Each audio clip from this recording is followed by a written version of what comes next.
Hi, this is Bruce Kulick from Grand Funk Railroad. And of course, you remember me from those non-makeup Kiss years, okay? And you're on BackstageAxxess.com, where the real show begins. And now I'll have my room service. Thank you.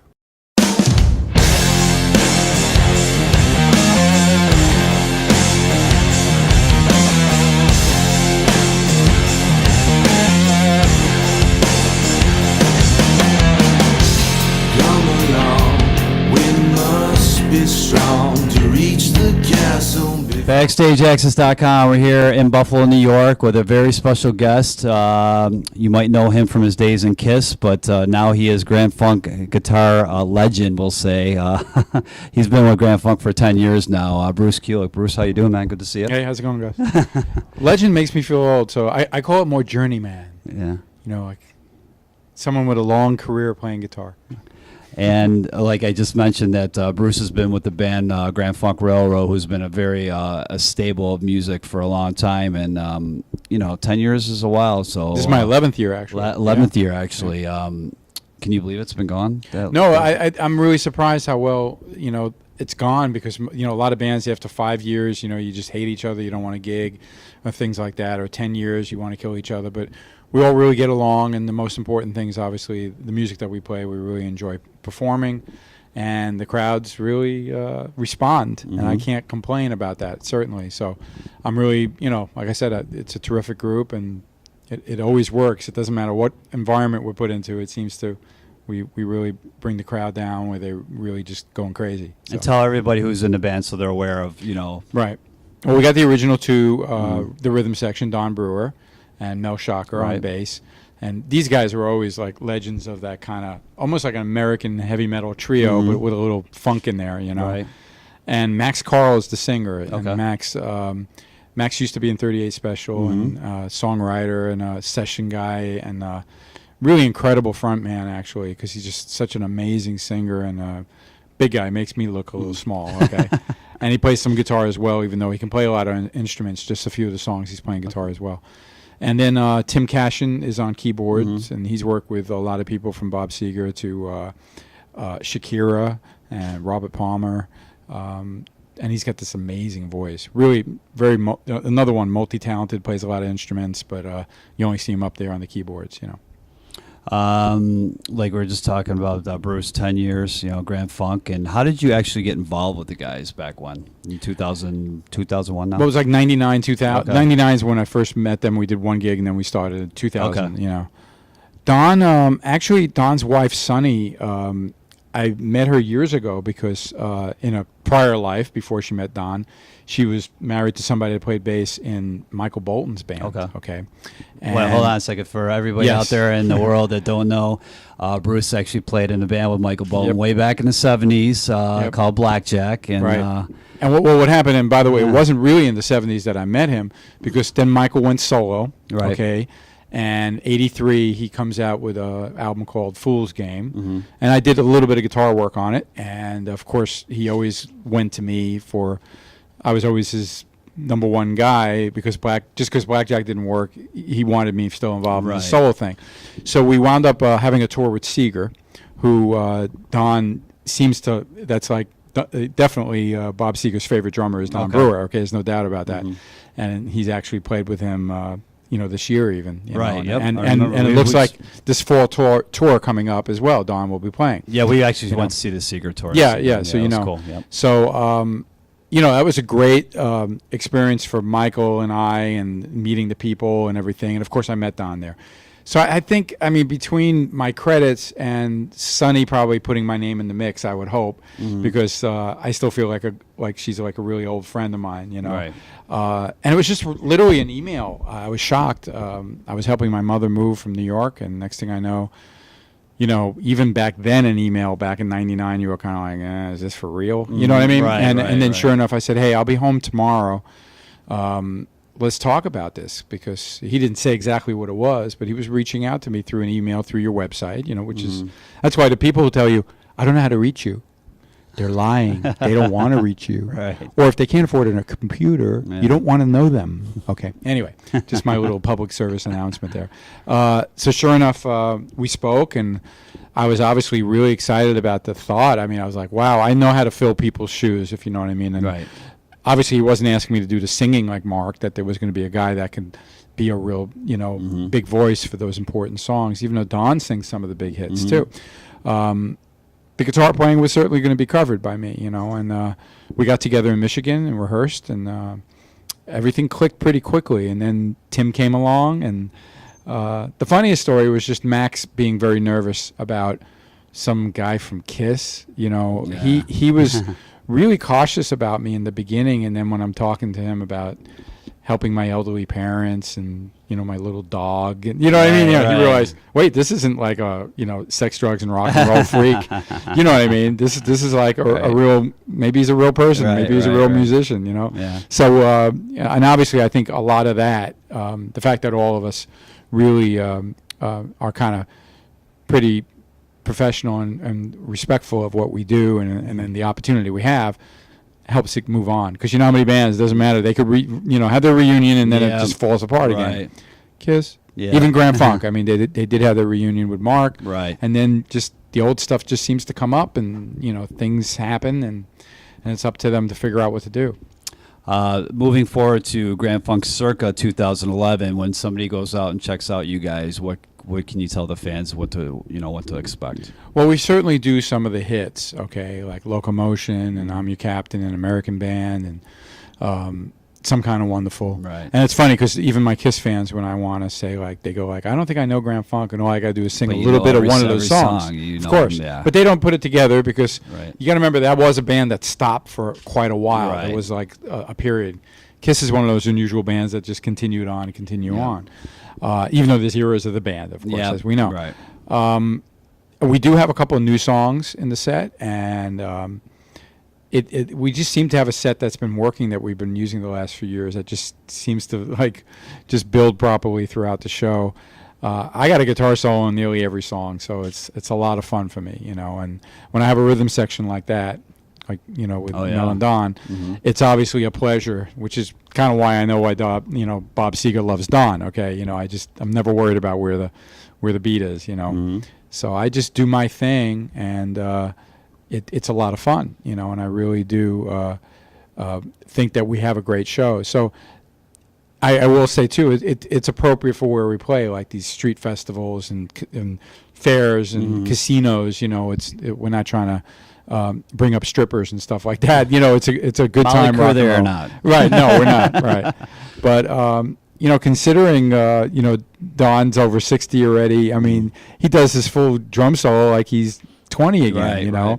So we really give it up, and I do the Star Spangled Banner, which really came up out of nowhere, realizing, of course, that he didn't know that was something I used to do with Kiss, but it was around Memorial Day on the second year or the third year, and he said, "Can you do that?" I go, yeah.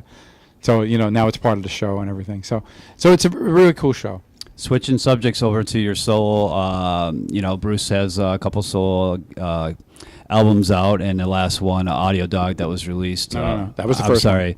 Not Audio Dog. BK3 was the Right. third one. That was in February of last year that was Exactly. released. Anything that's going to be new? Are you working on anything new?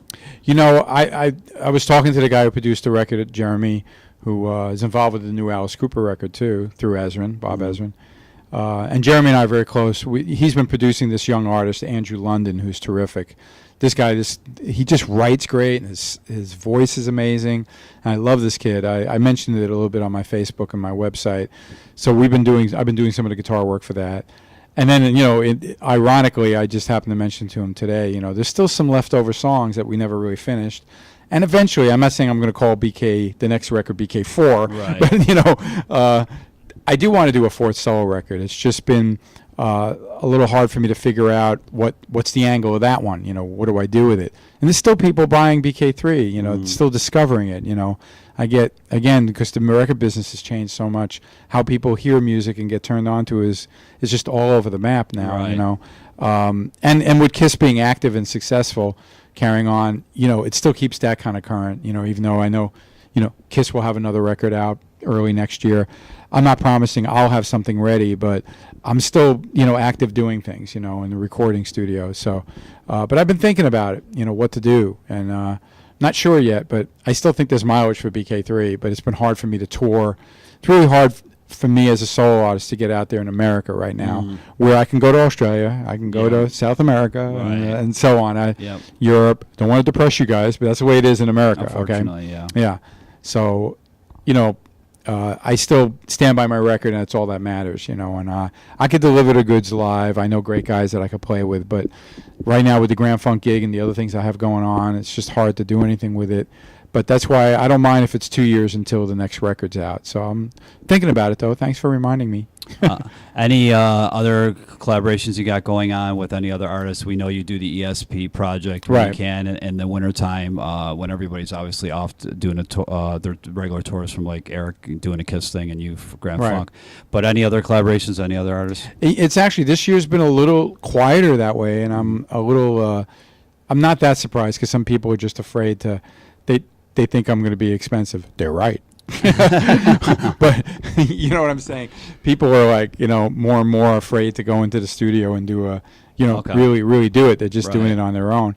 I mean, things always come up where I get asked to do, I turn down more things than I take lately, I have to be honest, because I just don't want my name to be attached to just anything. I want it to be a real quality thing, which is why this kid Andrew I'm so excited about, But, the other outlet that I have that's always a lot of fun, keeps me busy, is the fantasy camp, of course. And I'll be doing some corporate and doing the Paul Stanley camp at the Playboy Mansion coming up later in the year. And boy, it's fun networking with my other counselors. And you know what it's about. I know you've been there. It's really a cool thing. And, but, every week there's a different thing that sometimes comes up. What is exciting for the end part of the year is definitely some things going on in Europe with John and I. And as you know, oops, I'm like playing with the cable here.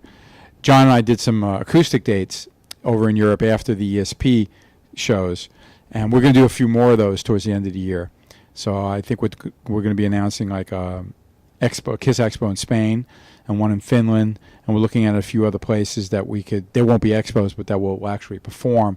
And I did talk, I shouldn't forget project-wise, I'm pretty sure John is looking at putting out this acoustic album that I did play a couple of solos on a few of the songs for him. I'm talking about John Crosby. Yes, John Crosby. Anybody didn't know that. Yeah. And since John can be quite mysterious at times, I don't have the details. Please ask him. Okay, but I was happy to do it for him, and I know he just came off this Cinderella tour where he opened up solo playing acoustic guitar, which was great for him. So I do look forward to doing more collaborations with John in the future, of course. And then when Eric's singer and we can rally the troops for ESP, we'll do more of that too. Talking about the Rock Roll Fantasy Camp, I was going to get into that a little later, but you're kind of a staple with that whole thing. You've done a lot of camps, and what keeps you going back to do the camp? I mean, it's not only that all the special guests are people that I want to meet and hopefully jam with too. Right. But just seeing these professionals that come in.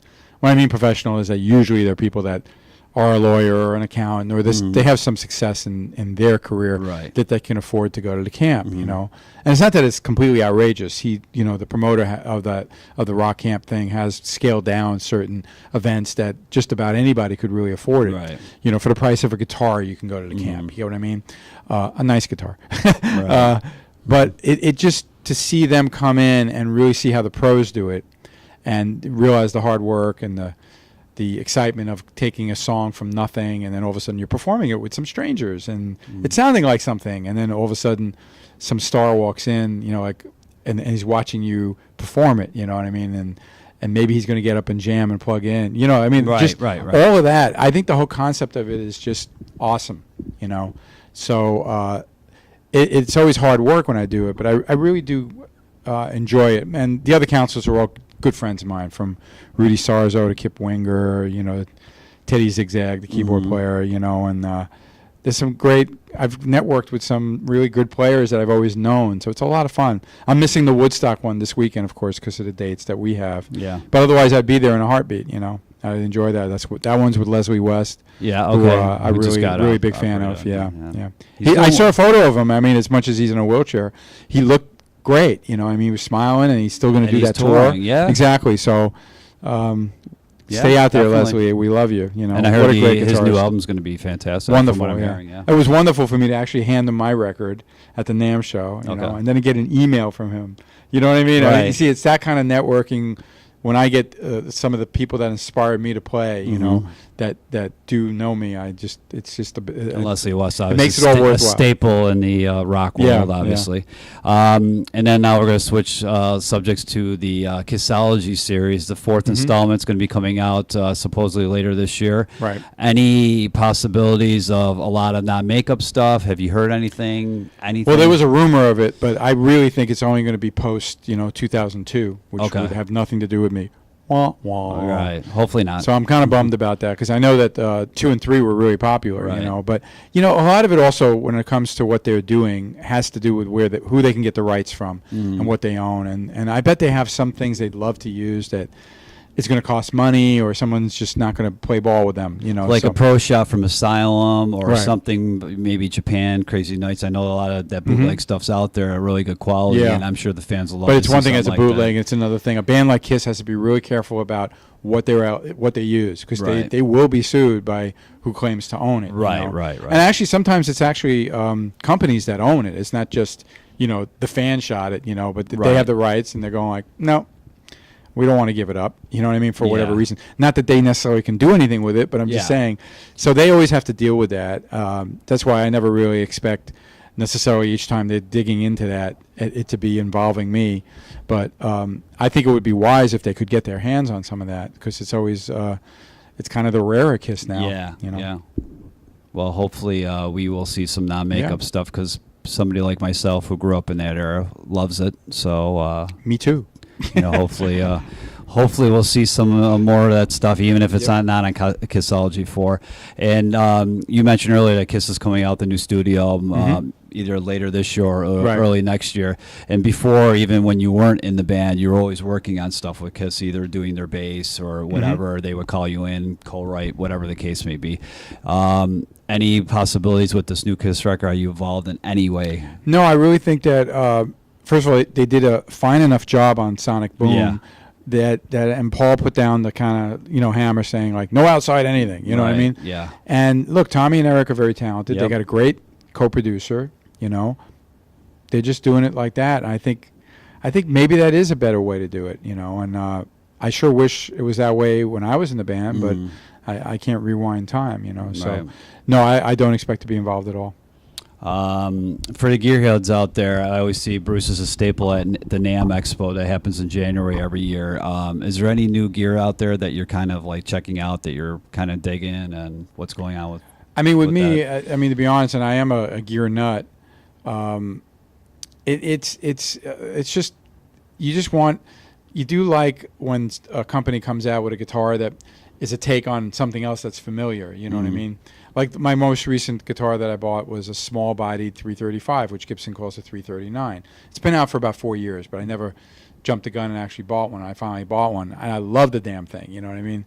But I don't think there's anything. People do improve pedals, and I did buy recently a Fender Supersonic 22, they call it. And I'm not a Fender amp guy. Okay. But this amp just sounds amazing. Now, I'm not saying you'll see it on stage with Grand Funk, Right. even though I bet I could use it, it's just a combo. I'd have to power, other Okay. gear with it. Right. But everyone, and it's funny, it was in limited surf green, which is not exactly me either. I'm not Mr. LA surfer dude, Right, but right. it was so cool and it sounded so great, and I love that it was limited.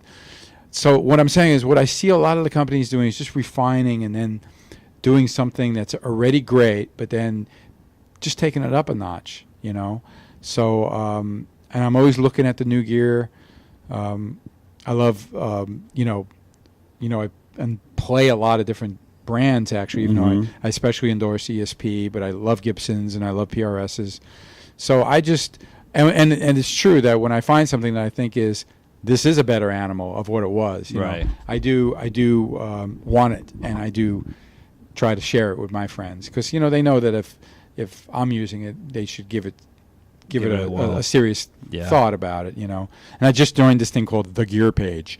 And it's like for geekheads like me who just want to talk about guitars and amps and stuff. And it's pretty interesting because it's very new for me. But I'm like, wow. And they have their own like lingo with the shorthand for different things, you know.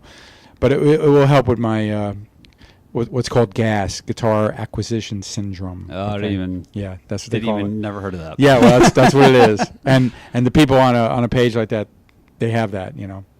You have obviously a wide array, a huge guitar collection. Out of all the guitars you either owned in the past or you own now, which guitar means the most to you and why? Well, and you know, I had quite a few of my instruments featured in a vintage guitar magazine last year. They put like 9 of them on the cover, and it was a big, you know, 4-page thing on me. Niels Lozauer did the photos, you know, and I still won't change the answer, which is the one. It's on the back of BK3 actually. It's a 53 Les Paul that was converted to more like a 59. Okay. That was actually my brother's originally. He bought it in like 74, and then through the years it got the right pickups, the PAFs, and the right hardware. When he didn't want it, you know, I bought it from him, and then I got the honor of having it repainted by the best guy at Gibson, this guy Tom Murphy, and the finish on it's amazing. It even turned into it's the December pinup for the Vintage Guitar Magazine calendar. You know, right. This December 2011, Okay. which of course every month. I mean, the only month I display in my home Right. is December. Because that's Bruce's birthday. Yeah, because it's my month. guitar. So that guitar, it goes back to Paul's solo record. My brother used it on that. Okay. So it's kind of been on many of the Kiss albums, and certainly featured on BK3. Actually, all 3 of my solo records, Audio Dog and Transformer too. So it's a go-to guitar. It just has the mojo, you know. Do you bring it out on the road? No, It's no. just kind of Oh, no. studio. Yeah, That's it's a studio guitar. I have quite a few instruments that are just really special for the studio that I'd rather not ever take anywhere, Right. you know. But, I mean, I have some guitars that are not worth anywhere near that or that rare or interesting that sound close, but there's just something about that one that really works. Yeah. Switching subjects, Bruce's dog recently celebrated his 16th birthday. Joe? And you had special picks made for him, and then you sold the extra ones for the pet adoption fund, right? Right. For now. Yeah, I got a great response from that. Yeah, I think that's terrific. Any other charities besides that you're involved in? You might want to let the The fans other know? one that I definitely have been involved with, you know, Eric Carr always used to talk about, and, you know, we're coming up Yeah. on the 20th anniversary of his passing. He loved going over to St. Jude's in Memphis. You know, that's a cancer children's hospital that I never got to visit, but as soon as Eric told me about it, and at some point, I remember I would contribute to them when I wanted to pick a charity. So I've used them before when I eBayed things, and I said a portion's going to go to St. Jude's. So St. Jude's has always been the other one, and I know that's just a terrific charity, and it's really famous. It's funny getting the mail from Marlo Thomas. You know, it's her thing. You know, I know in her the dad. past, Zach Wild. That He was probably his visited thing there too. Yeah, Yeah, he's huge with St. Jude's. But I mean, I couldn't believe that Eric used to go there back in the day and visit the fans, and I mean the kids rather. That was really cool. 2011, what lies ahead for you besides whatever else we talked about? Anything else we should be aware about? I'm looking at a trip to South America and Europe. You know, I forgot to mention South America before, but I haven't been there since '06, and the same group of guys that I played with back then are itching for me to get over there. So I'm looking at that, and that will be, you know, will be like Kiss Heavy of my era, and then of course BK3 songs. You know. Right. I hope to also maybe be able to go to Australia by the end of the year or early next year. So I'm kind of looking at all that now. I know talk the about stuff. clinics, more like clinics. No, I do have a band there too that I could play with. Okay. Okay. Although I don't mind doing the clinics, I've done that as well. You know, and I found, I mean, I almost when at the end of the ESP thing back in March, the choice was doing clinics, and then Eric actually suggested, well, John's going to be there already. Why don't you guys do something, you know? And then you know, John and I realized these acoustic shows are kind of cool because you don't need to be in a big club. Right. They could be upfront and personal. It's kind of fun. People always enjoy hearing me on acoustic because of things like Forever and all. And actually, that came out great because I like doing the clinic, don't get me wrong. But, you know, I'm not the clinician that's usually at the music store. You get what I mean? Most of the time when I do a clinic, it's really at a some guy who's a fan who knows I'm going to draw a good crowd. He just books a little hall, and there I go. Right. You know what I mean? I play through the Marshall in my backing tracks, and I enjoy doing it, and the fans like it. But thinking of the fact that I don't do it often with John, and they are getting like a half of a band. You know what I mean? It's pretty cool. It went over very well. We had a great set list, and we'll probably do the same when we go back because there's so many places we didn't hit. Right. We did Italy and one gig in Poland. That's all we did. You see what I mean? So that's an untapped, kind of mind. The way I look at it is that we could do more of that. So we'll see how John and my schedule fit with that. But I'm always looking for stuff like that too. Well, check out Grand Funk on the road. I think you guys got some more dates coming up after this one. It's going to start winding down as the year goes on, but my website has the dates. You want to tell them the website? It's Kulick.net, Kulick.net, and I'm on Facebook, of course. There's an official Bruce Kulick on Facebook that a lot of people like, and if I can't accept you as a friend, that means because I already have my 5,000. I mean, some people fall off, so I'm able to add someone, but I won't add you unless I actually know you, in a nice way, And the truth is, the Grand Funk Railroad site is good too for all the dates. GrandFunkRailroad.com. Okay, and now you know all about me from his wonderful website. BackstageAxxess.com. Definitely check us out. Check out Bruce on the road in 2011. Check him out. He's going to be at NAMM. Check him out Rock Roll Fancy Camp. Check him out South America or whatever else his travels take him in early 2012. And Bruce, thanks for taking the time to talk to us today, and we appreciate it. No problem. Thanks for having me, and hopefully I'll see you next year with some more exciting news. All right, check him out. Soon before dawn, don't mind the moans of your feet.